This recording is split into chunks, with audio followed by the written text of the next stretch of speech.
Voici les produits que je ne garderai pas avec moi en 2025 et surtout pour un voyage solo. C'est parti!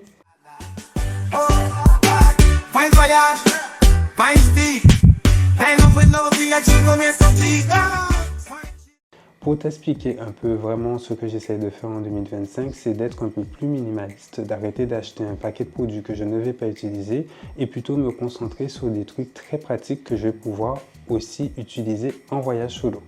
Donc du coup, des choses que je vais pouvoir mettre dans des petits contenants et qui vont surtout bien se conserver. Il s'agit de la marque Silicone Mix au bambou. C'est un traitement que j'avais acheté pour les cheveux qui est censé les hydrater et leur apporter des vitamines que je ne vais pas réutiliser puisque pour le coup, la composition, je ne l'avais pas vue avant de l'acheter. Ou elle n'est pas top du tout, comme tu peux le voir juste ici.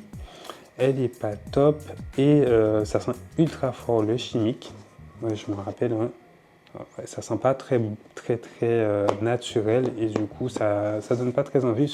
On s'en débarrasse. Autre produit, il s'agit de encore la marque Silicone Mix et cette fois-ci c'est le traitement intensif qui est censé en fait refermer les écailles après 2 ou 3 minutes de pause et du coup celui-là la composition est aussi dégoûtante donc je ne vais plus le réutiliser. Tout en sachant qu'il y avait du silicone, de la kératine et aussi de la céramide à l'intérieur. Donc beaucoup de promesses pour pas grand chose, je ne le rachèterai pas.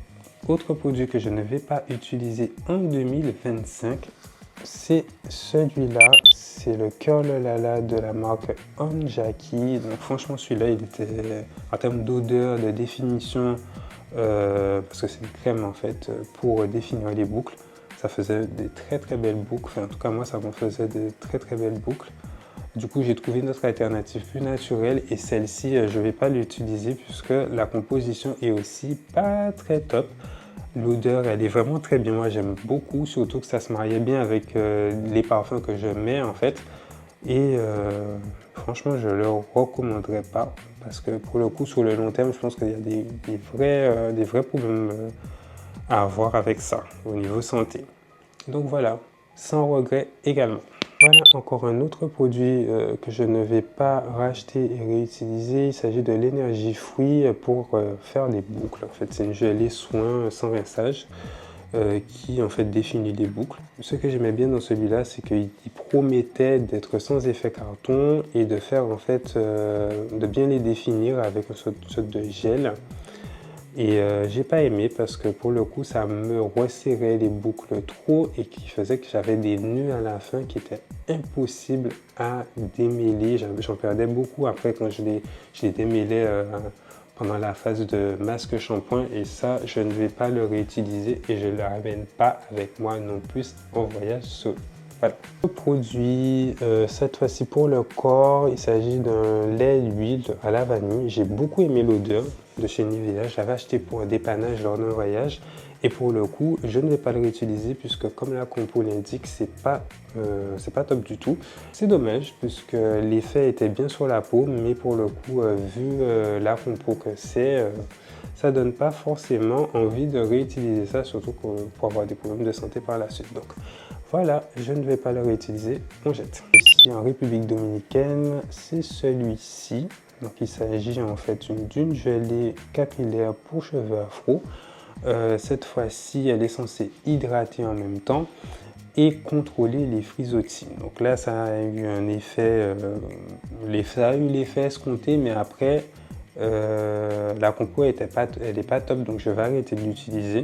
Donc celui-là, il fonctionne bien, mais ça assèche quand même un peu mes cheveux aussi, donc je décide de l'arrêter. Autre produit, il s'agit encore de la marque Keraker et cette fois-ci on est sur une crème étanchoyeuse que moi j'utilisais non pas pour ses composants par rapport au brushing, mais c'était plutôt pour l'effet brillant, pour le fini vraiment brillant.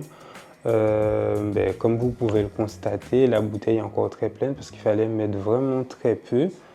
C'est bourré de silicone, donc ça glisse, ça donne un effet assez hydratant, on va dire, aux cheveux. Mais au final, les produits que j'ai remplacés, notamment pour le shampoing, ne sont pas assez efficaces pour pouvoir éliminer ce genre de produit. Donc du coup, voilà. Puisqu'en général, quand une marque crée toutes sortes de produits comme ça. Le shampoing qui est vendu avec est censé te nettoyer les cheveux de ces produits-là. Donc là, maintenant, ça ne sert à rien d'utiliser ça, surtout dans la démarche que j'ai entrepris. Donc voilà tous les produits que j'ai décidé de jeter en 2025 et que je ne vais plus utiliser. Donc du coup, ça fait quand même un paquet de produits que j'aurais pu laisser dans les magasins et éviter de les prendre. Je pense que mon porte-monnaie m'aurait remercié. N'est-ce pas? Il y en a un que j'ai oublié les gars, c'est celui-là. Donc c'est le Keracare Overnight Moisturizing Treatment. Et en fait, c'est un traitement de nuit qu'on utilise pour pouvoir détendre un peu le cheveu et faire en sorte qu'il soit beaucoup plus malléable à coiffer le lendemain. Donc du coup, super pratique, mais bon, au niveau de la compo, on va voir ce que ça donne ici. Mais pas top, pas top, pas top, pas top sur le long terme. Ça cassait mes pointes, donc j'ai arrêté de l'utiliser. Et en plus, c'était même pas le mien, c'est celui de maman. Donc si tu vois ça, c'est moi qui l'ai en fait. Mais il va finir à la poubelle parce que bon, tu vas pas le récupérer. Bon, voilà, c'était tout pour moi. Tout ça, quand je regarde le panier, je me dis éviter de gaspiller mon argent pour rien avec ces produits-là, franchement, sans regret. La santé avant tout. Dis-moi si toi aussi tu as entamé une démarche comme la mienne et si jamais tu veux avoir les applications que j'ai utilisées pour pouvoir tester ces différents produits, tu me les dis en commentaire et je te les envoie directement en réponse. Qu'est-ce que je pourrais te dire d'autre? À me suivre sur Instagram, je partage tous les jours des petites stories avec plein de petites pépites comme ça et des vidéos très courtes aussi. C'est ma nouvelle façon de choisir mes produits, donc n'hésite pas à me dire ce que tu en penses en commentaire et à très bientôt pour la prochaine vidéo, si tu le veux bien, dédiée aux produits que j'ai achetés qui vont remplacer ceux-là, en tout cas dans leur utilisation. Et voilà, bisous parfumés et à très bientôt dans la prochaine vidéo.